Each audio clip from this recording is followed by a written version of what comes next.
Hey everyone, thank you for joining us for today's episode of Real Estate Disruptors. Today we have Hunter Runyon with KeyGlee, and he's here to share how he started wholesaling on his 18th birthday and is now handling the daily operations for KeyGlee. If this is your first time tuning in, I'm Steve Trank, broker and owner of Stunning Homes Realty, founder of the Offer Fast Homes app, the only app you need for wholesaling, and I'm on a mission to create 100 millionaires, so let's connect on Instagram. And again, as a reminder, I will be speaking in Dallas next month, so if you guys are interested, definitely check it out. Be sure to use my code so I can work with you to create your own personalized blueprint. If you're excited for today's show, please give me a wave, give me a thumbs up, and I don't charge a dime for this show. I don't make any money doing this. So here's all I ask. This is what it costs for you to listen to this show. If you get value today, please tell a friend. You can either share this episode right now, tag a friend below, or tell them your best takeaway from the show later on. That way we can all grow together. And don't forget, this is a live show, so please post your questions for Hunter to answer. You ready? Awesome, I'm ready. Okay, so what got you into real estate? It's a good question. I think when I was younger, I had a really big interest in architecture and construction.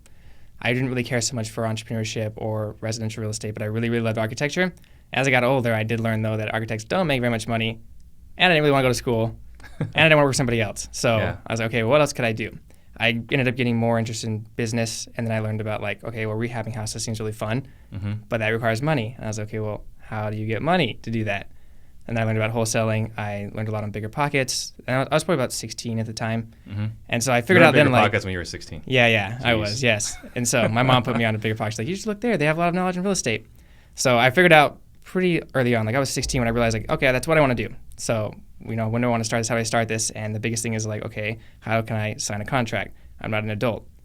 So I was like, okay, I have the... Technically, you could. It would yes, be an avoidable contract. I learned this later, that there could have been a loophole. But at the time, my only option in my brain was, okay, I got to wait till I'm 18. So what should I do in the meantime?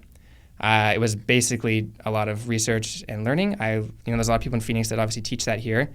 Ended up figuring out what Clever Investor was. And it was super funny. My mom actually sold Cody Sperber's wife furniture like twice. She was like, I know who they are. And so she messaged them. This was like 3 or 4 weeks before I turned 18. And she's like, yeah, when he's 18, just have him sign up. Like, he'll be ready to go. He'll do really great. And then I signed up for that, and it's been off the races since. But so on your 18th birthday, you signed up. Yeah, for it was on my 18th birthday. Yeah. Wow. That was your birthday present to yourself or your mom's birthday present? That was my birthday present to myself, yes. All right, so you started at 18. What was your first transaction? My first transaction was actually, it followed 3 months later. It was really quick. I was super blessed. It did not take me long. So I started like March 8th. The day of March 8th, and I set up like the LC and all that fun stuff, and I learned all about deeds and all that fun stuff to know, writing contracts. I did a round of postcard marketing, which didn't work, right? That was not working at the time. So I was like, well, that didn't work. What else can I do here? And like, okay, well, maybe you should try meeting some of the wholesalers and selling some of their houses. And this is where I really found my niche was like, okay, so I need buyers to do that. So I'll stop focusing on anything else, but I'll just focus on buyers. I'll find buyers, and then I ended up selling a house like a little over 3 months. It was like 3 months and 4 days after I started. So you're saying you built out a buyer's list before getting your first deal? Correct. Okay. Yeah, so it was I changed a shift like within the first 3 weeks of signing up for that mentorship with Clever. I really made a shift to, okay, I'm going to focus on actually building buyers, nothing other than that, and then I will sell other people's houses, and that will be my avenue. I want to go that path. So you decided like a few weeks that you did a round of postcards, that didn't work. Screw this, I'm going to be a disposition guy. I want to be dispositions. And then, so you built out your buyer's list. And then after you built out your buyer's list, you found, what was the next step? I started like networking with other wholesalers here, right? So a lot of it was done through like Facebook groups or things like that, or Craigslist even. Like there was a lot of people posting on Craigslist at the time their deals. So I'd call them like, hey, like I have buyers, mind if I try selling this? And I introduced myself. But that was my approach. And the buyer's list I definitely built over a long period of time, but I started it in that period of after 3 weeks of starting. So there's this thing, right, that happens in our in this industry that is generally frowned upon, which is selling other people's deals. So were you like forwarding other people's deals and attacking your fee, or? At first, yes. So at first, and that is where like adversity hits you, right? Okay, what do I do here? Because now this isn't working because I'm getting flack for marking up someone else's houses and selling it. Even though I get 1 or 2 every once in a while, it's causing a reputation damage, and the list unsubscribe, right? And it's bad for rapport. So my next approach was, okay, I'm gonna find someone that I can like make an actual working relationship with them, to where they know like I offer a service and they pay me for it. So that didn't happen though for about 6 months. Well, it was probably like 6 or 7 months into being dispositions, for me to find them, to build a rapport with them, and to show value that, okay, well, we can pay Hunter because he's worth it. Okay. Yeah. So then how did you develop your buyers list at that time, right? Because you're, again, 18. Like, what the heck do you know? Yeah. No, So that's a good question. Buyers list?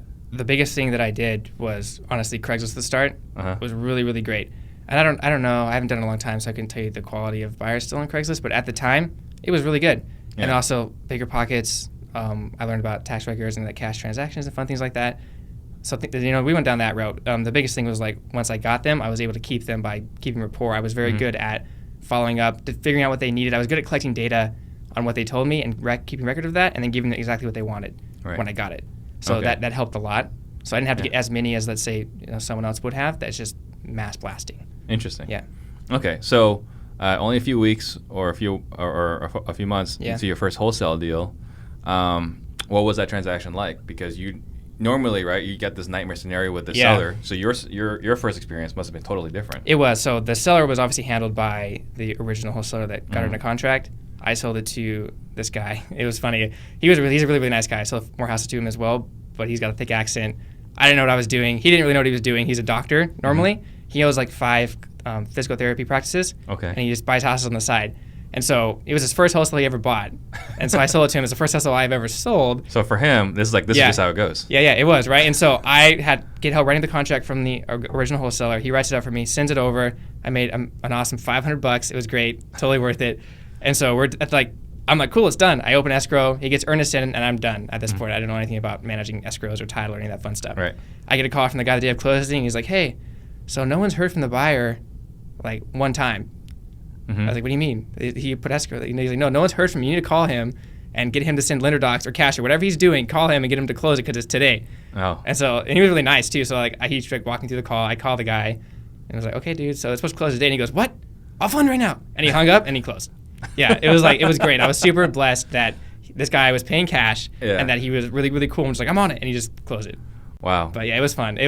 I thought that the whole 2-week period of the close that it was going to be going fine, didn't have to do anything. No, not the case. But I think a lot of new wholesalers do kind of have this impression like, oh yeah, I got a buyer, I got a seller. Once earnest is in, I'm done, right? I sign it away and they handle it. Yeah, the responsibility is no longer mine. Right. Unfortunately, that's not really true.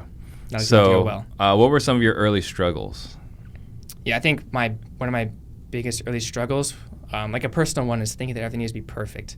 So that would get in my way a lot of, okay, well, I want to I want to build the CRM, put the data in. If I can get the data perfect, then I'm just going to focus on that. And then once I'm done, then I'll sell houses. I think that now, looking back, it'd been much more beneficial for me to just push the envelope until something breaks and then fix it, right? Just to get out there and sell houses is more important than trying to make everything perfect on the back end. So that was one of my biggest struggles. Another one would obviously be like a thought in my mind that I'm too young. Right, which is also one of the reasons that I push toward a disposition model as opposed to a seller model. Because meeting sellers, it can really destroy some confidence if you're young, or so I thought at the time. But I think those some big misconceptions in my mind. Right, just some limiting beliefs. Yeah, limiting beliefs. So the part where you're talking about having to be perfect. Yeah. Is that still a struggle today? Oh, it's always a struggle because I'm a perfectionist. But I'm more able to be aware of it. Okay. Where it's useful and where it's not. Yeah, because I think you have an analytical mindset. I do. And that's just one of our challenges. It's always a gift. It's a gift that can become a curse if taken too far, right? So you have to know the limits of what is good and then what is not good. Right. So like 90%, 95%. That's good enough. Yeah, exactly. It also depends on the capacity of what you're doing at the time. Like if you're selling houses, you should focus on selling houses because doing data work doesn't make you money. And if you don't have employees that are helping you in the process of selling houses or doing data work, well, you're screwed. Right. Yeah. Okay, and you tried flipping at 19. I did. Bought my first house at 19. So how was that? It was an adventure. I did it with a partner. I used all of my money as the down payment, pretty much, and then she was supposed to cover the rehab, most of the rehab, and then she got in a pinch, and so we bought the house in August. We tore it apart pretty quick, by ourselves. Tore it apart by ourselves. What year was this? This was 2015. Okay. Yep, this is August 2015. We bought it the hottest day of the year, I swear. And so it had saltillo tile where jackhammering it all up, and there's no AC on because you can't suck the dust in, right? So it was just hot. It was horrible, but it was fun. So we tore it apart. After that, she had another project going on, so she kind of got distracted with that, and I didn't know what to do. So we sat there for a month doing nothing. This is bad. So I went over there and I started working on it by myself, learning. It took forever. I think we didn't finish the rehab until December 18th. Mm-hmm. And then what did we do? Not total new people listed it December 18th. Okay, so then all of the new energy you get from houses branding this on the MLS gone. Right. And so then we're waiting, and January goes by, and we finally sell it the first week of February. Mm-hmm. But no, it was good. I think we didn't make much money. I overextended myself for 8 months or whatever that would be, or 6 or 7 months. And yeah. And that's how you became a flipper. Yep, and that's when I decided not to become a flipper. It's much more fun to sell houses. Okay, so I think one of the really important topics here is limiting beliefs as far as being too young. Because, at my brokerage with all the agents, we have a lot of agents. I mean, I think our average is 29, but we have a whole bunch of people between 19 and 29. Like, that's a really big chunk. And if we look at our demographics, our analytics here, the average age is between 25 and 34 that's watching the show. So, that said, there's this mindset or there's this limiting belief, I'm too young, I can't do this. Yeah. So talk about how, whether you had it and when you said you did, how did you overcome it? I don't think that it's worth hiding. I don't think you need to hide it. I think that you can carry yourself with a certain maturity that it'll negate the fact that you are young. Yeah. I mean, for starters, depending on how you speak, you can come off as very young on the phone or very old. Everyone thought I was very old on the phone. They thought I was 30 years old on the phone, right? Yeah. Nobody knew. In person, they would see that I'm young, but because I already built up that rapport and I had the reputation of being, mature for my age, that was never an issue. They didn't see me as okay, he's young and he sounds young and he acts young. Mm-hmm. I think a lot of it is the way that you want to portray yourself to the world, and if you do that in an immature way, then you're going to have a little bit of flack or a little bit of resistance because of that. But if you really are, if you're surrounding yourself with older people, you're going to pick up on their traits, and it does help.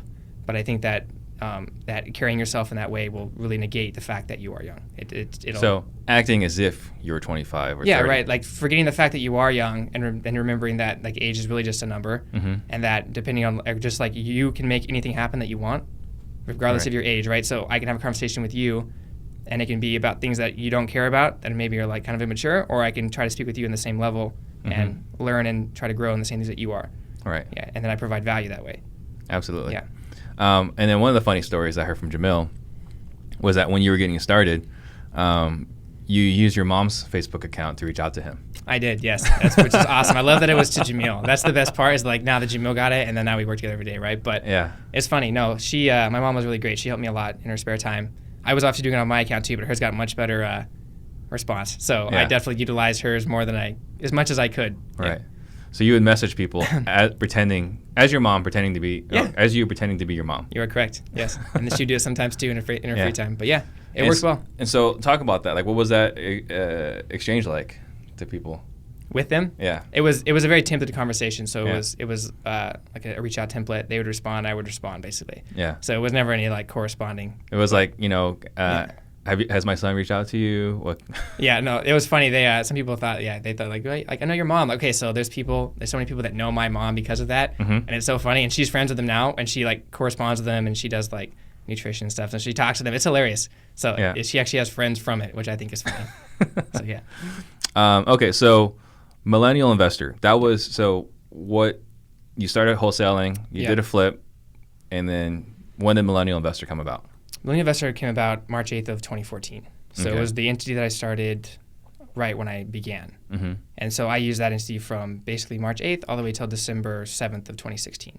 Okay. As that's the range to which I worked for myself before we formed KeyGlee. But okay, so what were your responsibilities, with Millennial Investor? What did it do? Yeah, so I think my main responsibilities when I was doing Millennial was had a few relationships with wholesalers here in town, and I didn't want any more. I wanted to utilize those fully.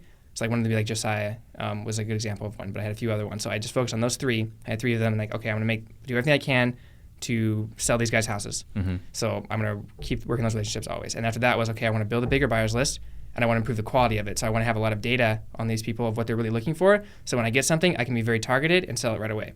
Yeah. So, and then after that was obviously selling the houses. So I would do the email blasts and taking the emails or the text and selling the houses. Yeah. So those are my three focuses with. So, finding buyers. Yeah, finding buyers, refining them, finding and refining buyers, maintaining the wholesale relationships, and also doing the selling.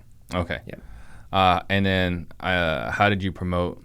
How did you find the buyers? I think you reached out to me on LinkedIn and Facebook. Yeah. So a lot of it was groups. So I think I saw you on a group somewhere. Or like you're probably involved with a LinkedIn group and a Facebook group, which is why I reached out to you there. Right. I did really well in Facebook groups, posting ads on Craigslist and on Facebook.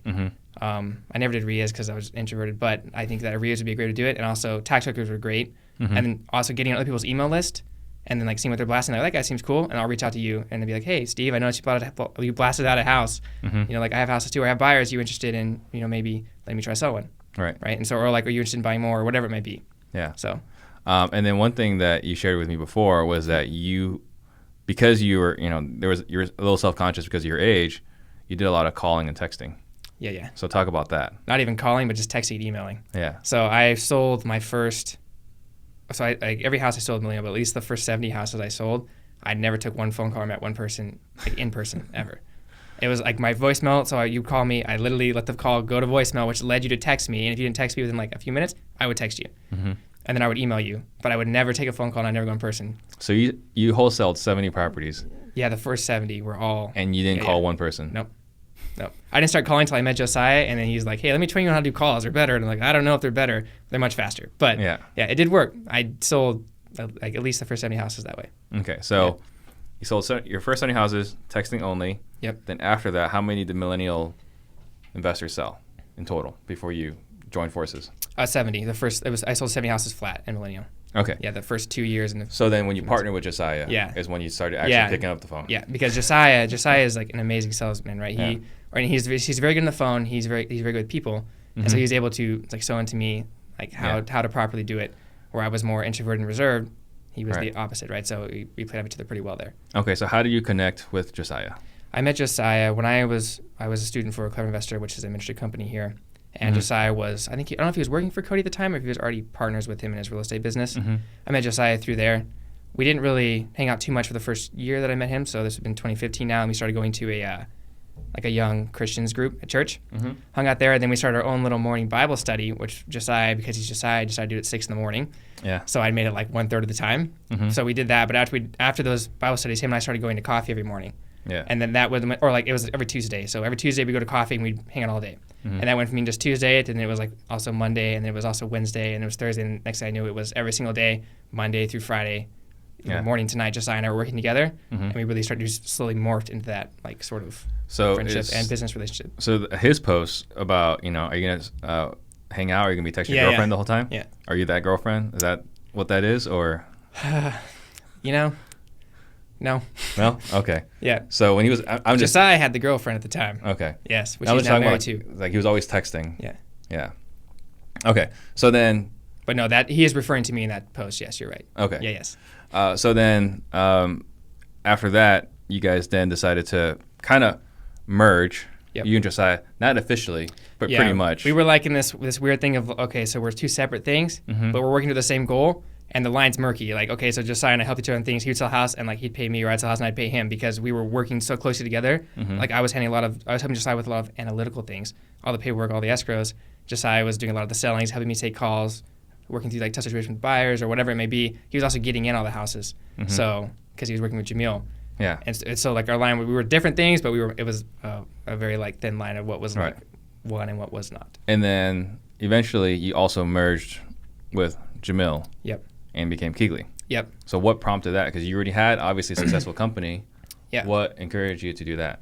Yeah. So in May of 2016 is when Josiah and I decided, like, okay, we both have each other, like we're both good at different things.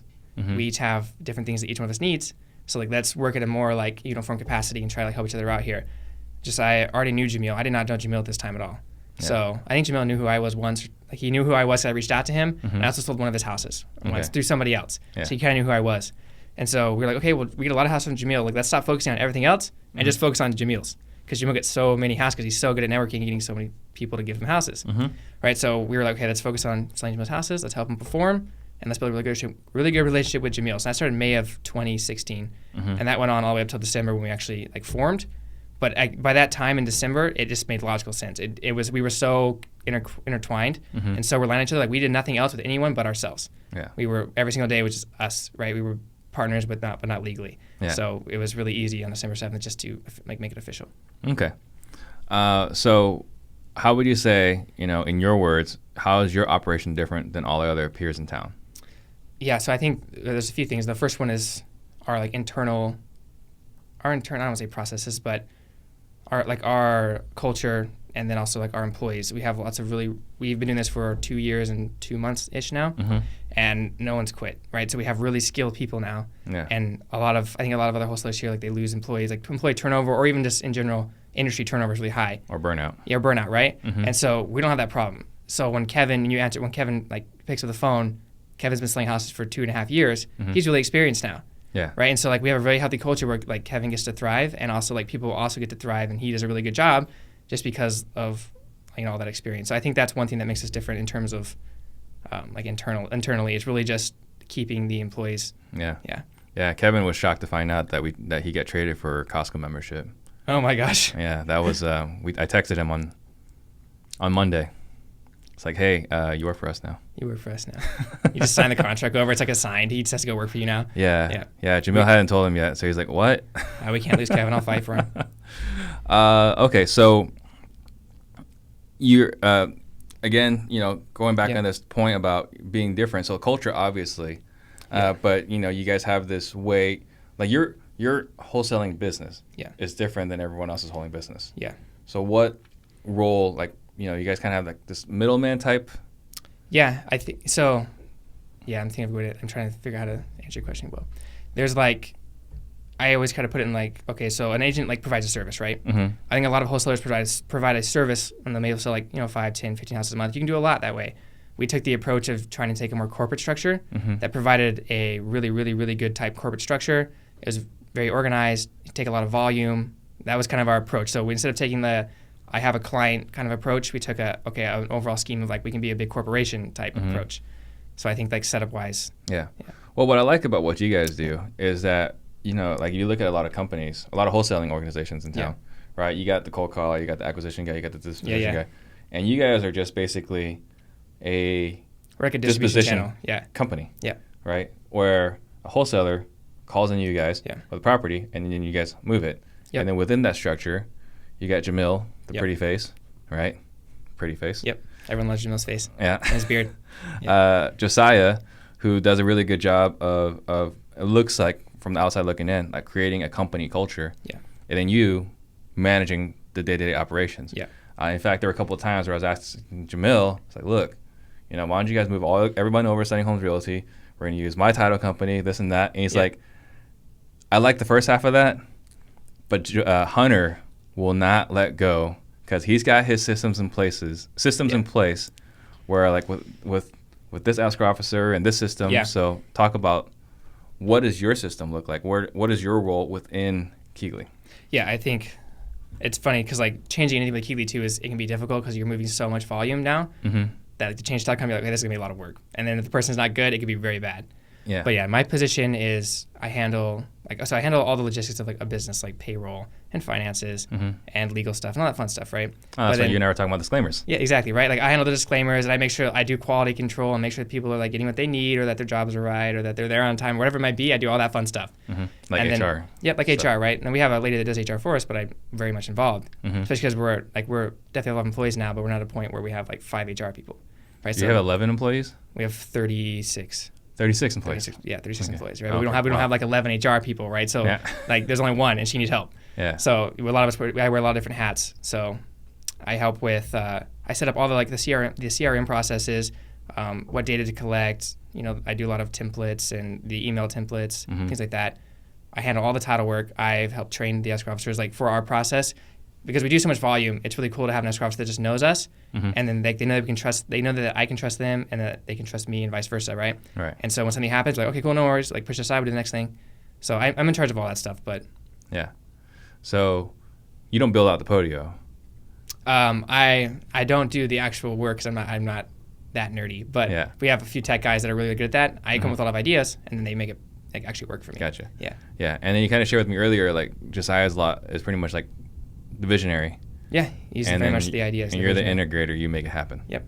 Right. I keep it together. Like he'll set the course, and then I keep us on the course. Yeah. Just to put it. Yeah, because we were talking the other day where like I'm the impatient one. I've got all these ideas. Like let's get it done. That's Josiah. And that's Josiah. Yeah. And I'm like, my cousin Wayne. It's like, no, guys, we got to do this right. You got to do this. That was we so do that funny. way. That's literally Josiah and I. We'll get in these debates. We're going back and forth, and we always settle on the happy medium. It's great. Yeah. It's a perfect like counterbalance. Yeah. It's awesome because if it's just him, like he can go too far, I can go too far. Right. It's just funny. It's a good balance. We do really well together. Cool. So how much is KeyGlee doing right now as an organization, units per month?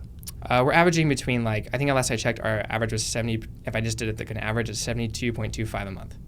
Over how many months? That was the previous 3 months of December. So we had of last year, my bad. Okay. So we started off last year with hitting 75 sold, which that was up from being 55 at the beginning or at the end of 2016 or 2017. So 2018 we had 20 more houses. We're like, okay, that's insane. But then we dropped back down to what was our average, and then we worked back up there through the whole half of the next year of last year to where now we're averaging 72.25. We take an average of those final months, and that's the average we're holding steady now. Okay, and that's in how many markets? That was all those houses were sold in either Phoenix or Orlando. Majority Phoenix. Phoenix and Orlando. Yeah. We did a few in Tampa. So Florida's definitely picking up more now, but a majority at that time was because we started Florida the beginning of 2018, and it was a learning curve. So it took us quite some time to actually get to the point of running there. Yeah. Yeah. Now we're getting to a point of we figured out title, and we got a bunch of earnest disputes, and other contracts worked. Could have found a good title company. I can go on, but it took a while for us to learn. But we're really getting those kinks worked out. So there's a lot of people that love virtual wholesaling. It's kind of funny. I look at the analytics for how people are finding my YouTube page. Okay. And virtual wholesaling is one of them. Really? Right, which is interesting because we don't really talk much about virtual wholesaling. No. So if someone wanted to virtually wholesale, what bits of advice would you give them how to sell something in Florida from Phoenix or vice versa? It's honestly not that much harder. The only thing that's more difficult is learning the cultural difference between Florida and Arizona because there's a people cultural difference in how you communicate. So you have to figure that out. 2 is, contract law and what is the standard there. You don't know going into it. So I know how an earnest dispute works in Arizona. Didn't know how it worked in Florida. Right? I didn't understand how the contracts worked. I didn't understand how escrow worked. Even little things like calling an earnest deposit here is an escrow deposit there. If you call earnest, they're like, what? So that the biggest thing is getting intertwined and working really hard at figuring out the nitty gritty things so you sound like you know what you're doing.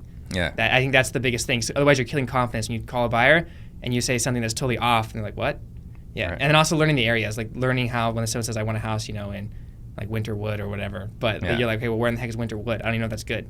Right. So you have to do a lot of market research to figure out, okay, what's good, what's bad. Yeah. Okay, I didn't know about a seawall. We didn't know that. Okay, well, Florida has seawalls. Arizona doesn't have anything similar to that. What the heck's a seawall? No, we just build the houses up a little bit so if it rains, it doesn't flood.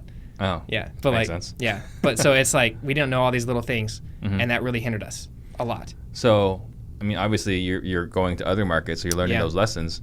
So what lessons have you applied from Florida that you're applying in the next markets? Yeah, so I think when we roll into our new markets, one mistake that we made was because we did it on a scale that wasn't just us going there. If it was Jamil, Josiah, and I, it would be different, but we hired employees and put them in those new markets. But we didn't put anyone experienced there. Hired locally. Yep. To handle over there. Right? And we have one person that is a driver there that he'll do a lot of our showings, and he's awesome, but he does a lot of our showings and all the pictures and fun stuff like that. So we need one guy there, and then the rest of them are here in Arizona. Okay. If it was Josiah and I starting, it would have been different, but we hired employees, and then when we put them in Florida, we didn't have a good system to teach them, right? There was no one experienced there. We're in Arizona. If we want to sell a house, Walker can help out Jesse or whoever that may be, right? In Florida, that was not set up. So they're spinning their wheels trying to figure it out when it took me years and Josiah and Jamil years to figure it out.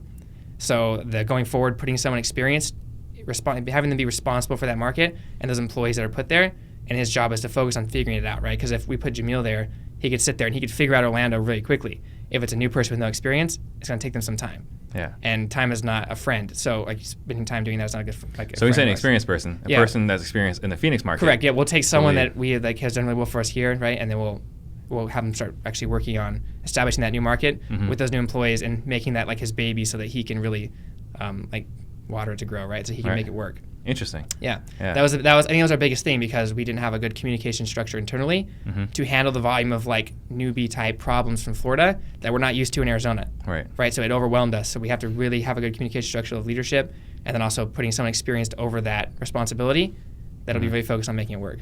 But what were some of the newbie type problems?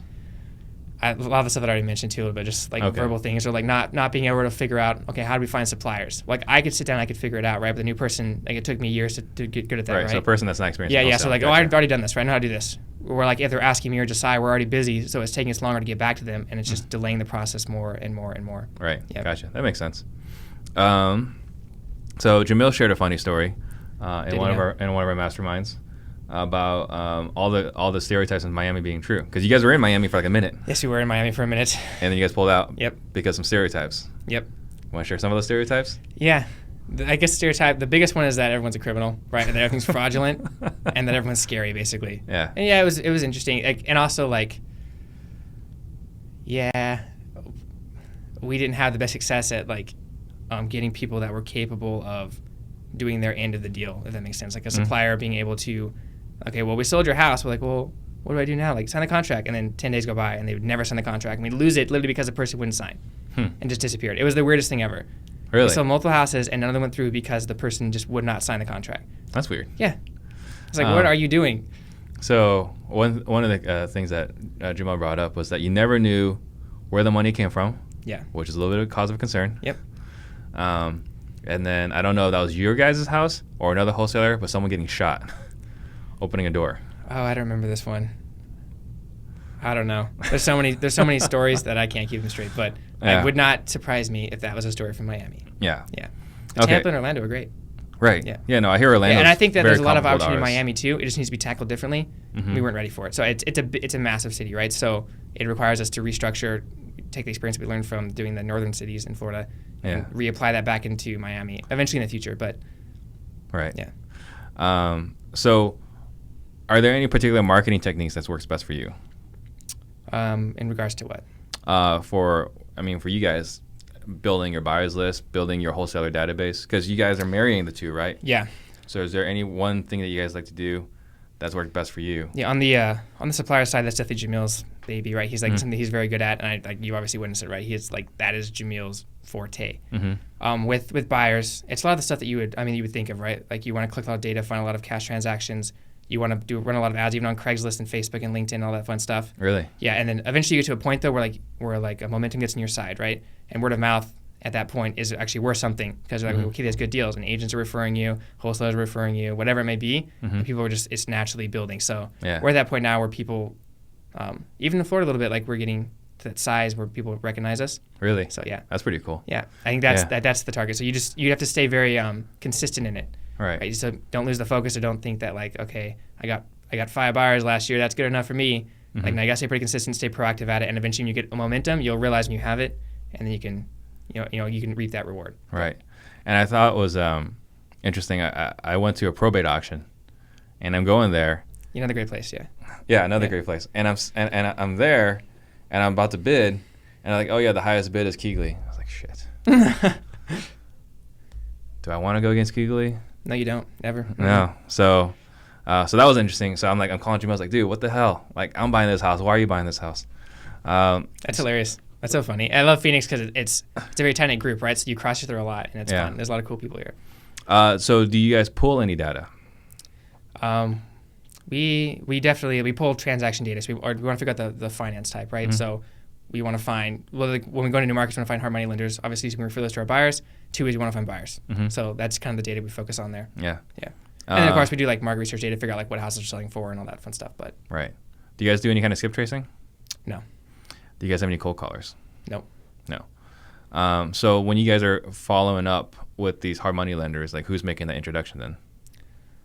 I guess that could be considered like a cold call. I wish I wouldn't consider it, is because they are a company that are used to people reaching out to them for their service. Yeah, I guess that's true. So I wouldn't really consider that one too much of a cold call. Yeah. With the buyers, it's done in a way like we'll find them like online or something, right? And we'll reach out, it's like, hey, like I noticed you bought houses. We try to do it in a way that's organic, that is natural, because if you just put someone on a list and you blast them, they're unsubscribing. Right. Right? Or they're gonna like report you. Yeah. So you have to organically build that relationship. Yeah, because I get those. Yeah. I get the voice. Yeah, it doesn't work, right? Voicemail. It doesn't work. I get them in the mail. You have to do it organically. Yeah. It all goes in the trash. You have to do it organically. You have to present yourself as a person, like, oh, that guy's like, I can provide some value. That's cool. He seems normal. So yeah. Who's in charge of your KPIs? 2 of our employees in our office are in charge of that. Okay. What are some of the major KPIs that you guys track? Some of them are obviously like units sold per month, units sold off the app, Mm-hmm. and then the C, and then also like how many houses we're getting from suppliers in, right? Like or like news sources. Yeah. So we're very simple. I don't focus too much on the KPIs, but there's just some of them that we focus on, and also like getting houses closed on time is one of them. Yeah. Things like that. Right. Makes sense. That's an important one. It is, right? Because we're doing high volume, you need things to come in and out. Because Right. they get stuck, and all of a sudden you have like 90 pending houses, and that's a problem. That's a major problem. Yeah, Oh yeah, for sure. Because it sounds like a good thing, but if they were closing, that's when you get paid, and there's no problem after that. Yeah. So Matthew wants to know, what marketing channel do you use? So I think it was hard money lenders, right? Was the marketing channel you guys like have the most success with? in regards to Whether building a buyer or a seller list. yeah, so not we would take hard money lenders for the purpose of referring them to our buyers. Mm-hmm. But I think one of the best ones that I used was pulling data for like cash transactions or hard money. I guess, yeah, so hard money transactions as well, right? Yeah. You know, those people are buying for investments. Right. Yeah. Like you're saying now. Do you guys have any like services you guys offer besides the wholesaling piece? Not currently, no. Okay. And then roughly like overhead, what do you guys spend roughly? I'm going to have to defer that question back to Josiah since he deferred that to me in his podcast. Okay. What resources are you guys finding to be most useful for you? The app. The app? Yeah, the app's You guys cool. talk about that. I think the reason the app works so well is just because it pings your phone. So like, I don't know, like an app notification has a different effect than an email notification. And a lot of people have their emails turned off because they're getting blown up by a lot of things besides just houses. Mm-hmm. I think the house app, because it is just houses and people know that's all they're going to get, and they can set like a very generic target range when they get a notification, like, okay, cool, they open it. So that is like a third of our sales last month have shifted from, we used to do almost all email and text, right? It was like very large majority email and text. I think it was 32% or 33% of our sales last month were from the app, which allows us more marketing room on the emails and text because those houses to work. Right. So I think the app tool has been very, very beneficial to us. Okay. Yeah, I think that's our biggest, because obviously everyone does email, everyone does text, but Yeah. the app it's been great. All right. Yeah, it needs some improvement, but it's been great. What CRM tools or systems could you not live without? We would die without Podio. Okay. Yeah. So Podio has like the backend Globee flow, right, that helps it flow. So I don't know how to do the flows, obviously, but our tech guys do. Being able to... Is that the back room that you guys have, like the door closed? Yeah, you see the one with the window? Like the when you first walk in? Yeah. Yeah, there's like 3 offices. The first one on the left, that's the tech room. That's the tech room. Yeah. Right. So yeah, knowing There's a lot how of programmers to... in there. There's 3. Yeah. Yeah, well, one's virtual, so he's like on the screen, and he's just like a real programmer, right? He's like in the computer world. Just kidding. But, and then there's 2 that are actually there all day long too. Right. But they do a really good job. The biggest thing I think is being able to first like build out, like, okay, like these are my data, like that's how I want my data to look, right? That's what I want to track. And then like being able to click something and it like updates the next thing, right? Or updates the next thing. Because if you're manually having to go through and click, check, done, write a note, especially when you're doing high volume, it can work when you're smaller. But when you're doing high volume, it has to end. Right. So knowing how to take just something as simple as Podio and using like Globee Flow to automate a lot of those day-to-day processes that don't need to be there. Yeah. Any other tools or systems? I don't think so. It's very simple. Yeah. Yeah. I mean, you need a good like email or a good email provider, like someone that's not like email blast. But other than that, what are you guys using for VoIP numbers? What are you guys using right now for email blasting? We're using MailChimp currently. Okay. It's very simple. So it's like if you're not super versed, which I am not, in like building out email templates, it's very easy for the user. Yeah. Do you hook that up to your Podio as well? It is hooked up, and like you can add a buyer into Podio, and it'll like zap them over to MailChimp.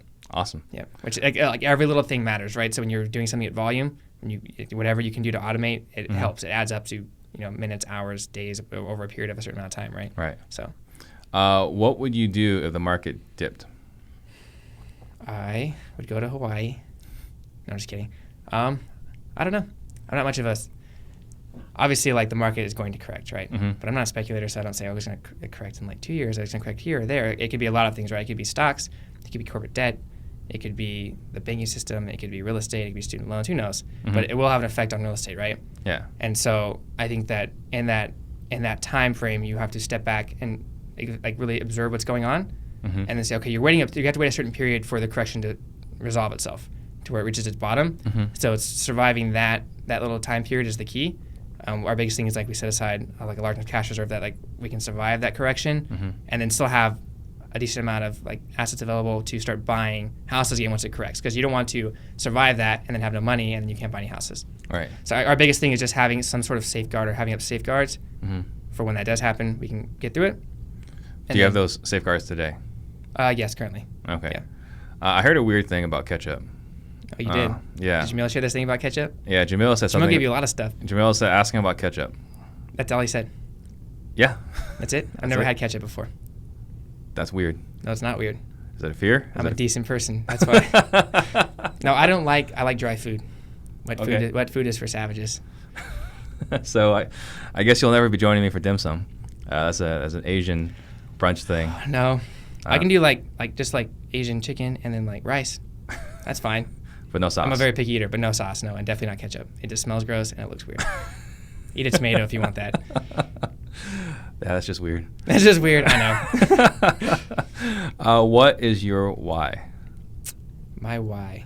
I think it's changed over time. The reason why I originally started doing real estate was I really wanted to help my mom. And then I think as time went on, like I first wanted to help my mom, then I got like, okay, I just want to make money after that point, right? I was like, that's totally wrong too. And now my why is like, I really want to, like, God's given us this opportunity. And so it's our responsibility to take what he's given us and to steward it in the proper direction for his good. So that involves things like helping not just my family, right, but every one of our employees and all the partners and everyone involved, from the supplier to the buyer to the title company, is being a blessing to them. I think that's my why now. So making a bigger impact. It is, right? Like stewarding, like if we're given a really good opportunity here and we're doing very well, and how to steward that properly in a way that's beneficial to everyone, not just us or not just to the employees, but everyone. That can be a true blessing when anyone interacts with us, that it's good for them too. Yeah. Awesome. I love it. So what is your single biggest struggle right now? Biggest struggle? Delegating tasks away from myself. Yeah? Yes, I'm a control freak sometimes, so getting rid of things, that's something I got to work on. Otherwise I get buried. But yeah, for me, delegating is a task that Josiah is hounding me on right now, especially. But so have you taken any of the Darren Hardy courses? Mm-mm. So I highly recommend Insane Productivity. He talks a lot about being more productive. I understand you're very productive already. Yeah.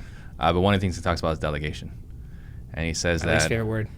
He says you got to do it. Yeah, I know you got to do it. Yeah. I think what he says, and this is going to come across really strong, he says it's arrogant to think that you're the best. It really is, or that you can do everything. Right. I think my thing is not necessarily, okay, yeah, it is that I think I can do it better, but also that like I can do it better, but I can do it faster, and that's not the truth. That's not the truth.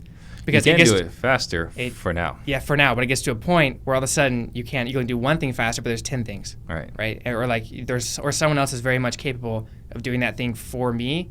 Like Preston handles all of our escrows now. I don't know if you've ever talked to Preston, but he does that job better than I did because it's his sole focus, and he does an amazing job. And if I never let that go, then like I'd be holding Preston back, and two, like it would not be as good. Yeah. So you know it. I do know it. You just got to do it. It's just doing it. I can come up with 1,000 excuses why not to do it. What is your superpower? My superpower? Oh, geez. I think my biggest superpower is I'm very focused and I'm very determined. So I don't deviate from a plan. I set a course and I just go. And I don't get discouraged. I just keep going and going and going and going. So when I first started, when I decided to go the path of dispositions, I did not stop until I didn't stop. I still haven't stopped, right? You still haven't stopped. But I never got discouraged. Even when I didn't sell houses, I still kept going and going and going. I think that is my superpower, is just not deviating from what I know I need to do. I just keep going. That's powerful. Yeah. What's the greatest lesson you have learned? Oh, that's a good question. That's like when someone asks you, like, what was your summer like? I don't know what my summer was like. I didn't know there was summer. But I think my greatest lesson I've learned personally is like the value of not being a perfectionist. I think honestly, like that held me back a lot in life from doing things. And so learning, like seeing success from not doing that, right, from avoiding that like train of thought, has honestly helped me a lot, not just in business, but in my personal life. It allows me to really enjoy myself a lot more. Yeah. I think that's my biggest lesson that I've learned so far. Yeah. And then communication too. I've learned a lot about communication. What do you learn in communication? How to. I'm really I was introverted. Yeah. Okay. Is there a favorite, best, or most interesting failure? The rehab, I think. I think the rehab was my favorite, most interesting failure because I wanted to do it so bad, and I was so optimistic, and I didn't really have realistic expectations of what it would take And I went to it all fun, and then I got totally beat up the whole process, and it sold, and I was like, wow, that's not what I want to do. Like, I thought I wanted to do that my entire childhood or like my entire like teenage years. Finally did it, and it sucked. Yeah, I think that's everyone's experience with rehab. Yeah. Right? And some people do really well at it though, right? But there are a lot of people that do, or there are a number of people that do it really well. But it always sucks a lot more than you think it's going to be. It does. Yeah. Especially if, it does. And so. Well, especially if you have expectations set by reality TV. Yeah, that's true.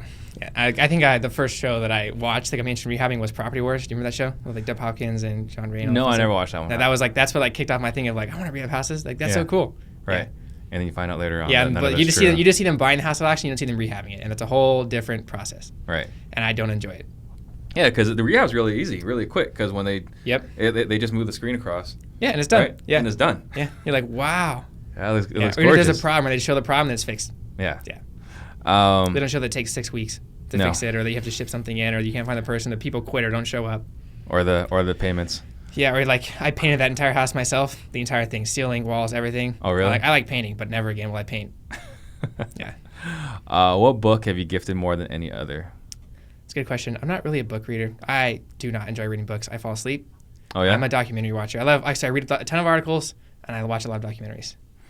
Any favorite documentaries? I think the one that I really enjoyed the most, I think it was called Four-Headed Horseman or something. It was about, all the documentaries I watch are regarding geopolitics or economics. So if you like that, that's cool. No. Yeah, we talked about it last week. Like, you love history. Yeah, I love history too, right? So geopolitics, history, things like that, I love. The Four-Headed Horseman documentary, it talks about the relationship from it talks about the monetary policy and how the Fed's at the center of that and how it works.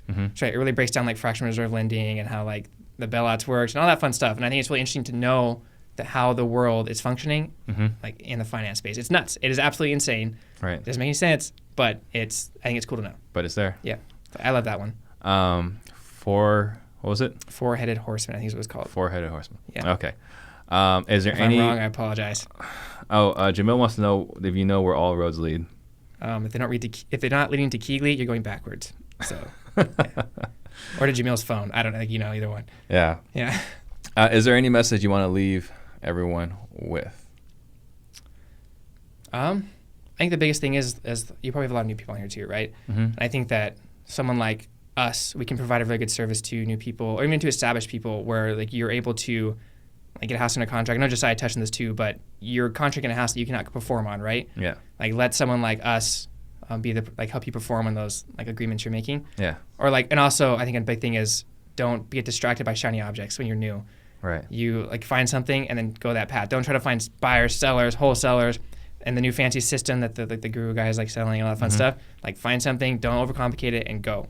Right. Yeah. Don't get distracted. Absolutely. Yeah. Focus on one thing. Otherwise, you're just spinning your wheels. So. Yeah, definitely. All right. So with that, we'll end it, guys. Don't forget that if you guys are looking for help with valuations or closing the sellers, definitely reach out to me. We want to help you with that. And then I guess that's basically it. Join us next week, 2:00. We'll see you guys then. Thank you for watching. Thank you. Pleasure, Steve. Thank you. Thank you. That was great.